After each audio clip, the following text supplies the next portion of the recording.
Recode your mind, break mental loops, rewrite your beliefs, and take control of your life. Introduction. The system running your life. Before you try to change anything about your life, slow your breathing, not to relax, not to escape, but to listen. Because most of your life is not driven by decisions. It's driven by systems.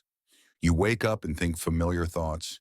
You feel emotions you've felt 1,000 times before. You react in ways that feel automatic, and at some point you assume this is who you are. But it isn't. It's simply the system you've been running. Your mind operates on code, learned patterns, repeated beliefs, emotional shortcuts designed to protect you. This audiobook is not about becoming someone new. It's about removing what no longer serves you. You are not broken. You are not weak. You are not failing. You are running outdated programming, and today you begin rewriting it. Chapter 1. The Mechanics of the Mind. Most people misunderstand their own mind. They believe thoughts appear randomly, that emotions control them, that behavior is unpredictable. But the mind is not chaotic, it is mechanical. Your brain is designed to predict, conserve energy, and avoid danger. It builds patterns from experience and reuses them automatically.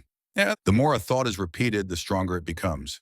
The more an emotion is felt, the easier it activates. The more a behavior is rehearsed, the faster it appears. This is efficiency, not intelligence. Your brain does not ask, "Is this good for me?" It asks, "Is this familiar?" Familiarity feels safe, even when it causes pain. This is why people stay stuck in cycles they claim to hate. This is why motivation fades. This is why willpower fails. You are not fighting laziness. You are fighting automation. Once you understand this, self-judgment disappears. You stop asking, "What's wrong with me?" and start asking, "What system am I running?" That question changes everything. Chapter 2. How you were programmed without consent. Your original programming was installed early, not through logic, through emotion. A child's mind doesn't analyze experiences. It absorbs them. Moments of embarrassment, moments of praise, moments of rejection, moments of silence. Each emotional experience taught your brain something about the world and about you. If I speak up, I get punished. If I try, I fail. If I stay quiet, I'm safe. If I succeed, I'm judged. These conclusions became beliefs. Beliefs became identity. Identity became behavior. And over time, you forgot they were learned. They began to feel like truth. Your brain filters reality to confirm what it already believes. Contradicting evidence is ignored. Supporting evidence is magnified. This is not self-sabotage, it is loyalty.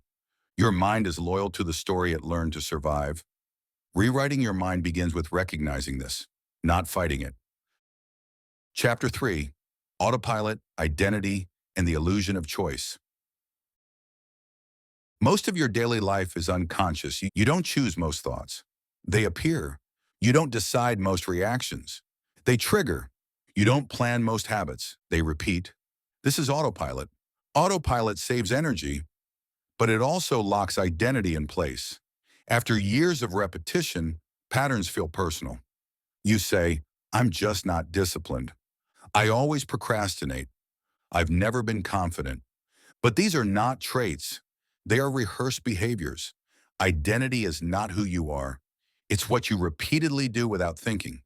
And the moment you observe a pattern, you separate from it. Awareness creates space. Space creates choice. Choice is where freedom begins. You don't need to fight your mind. You need to interrupt it. Chapter 4.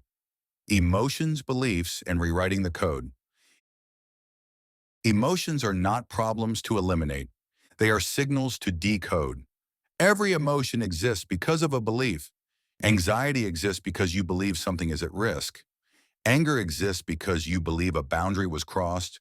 Shame exists because you believe you are flawed. If you silence the emotion, the belief remains. If you understand the belief, the emotion loses control. Ask yourself, not aggressively, but curiously, what must I believe for this emotion to make sense? That belief is the code, and code can be rewritten. But here is the key most people miss. Beliefs are not removed. They are replaced. Your brain resists emptiness. So instead of declaring unrealistic affirmations, install believable upgrades. Not, I'm fearless, but I can act while fear exists. Not, I'm disciplined, but I'm a reader. I follow through more often than I used to. The mind accepts gradual truth faster than fantasy. Repetition builds trust. Trust builds identity. Identity drives behavior. Chapter 5, Discipline, Discomfort, and the New Operating System.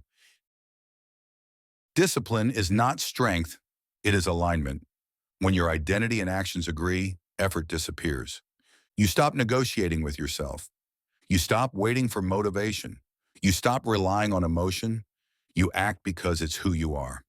Discomfort will appear during rewiring. That discomfort is not a sign to stop. It's proof the system is changing. Old code resists deletion. New code feels unfamiliar.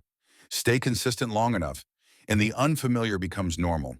Normal becomes automatic. Automatic becomes identity. This is how real change happens. Quietly, gradually, permanently. Conclusion. You are the architect. You were never meant to live on autopilot. You were meant to choose, to refine, and to evolve. The mind you inherited does not have to be the mind you keep.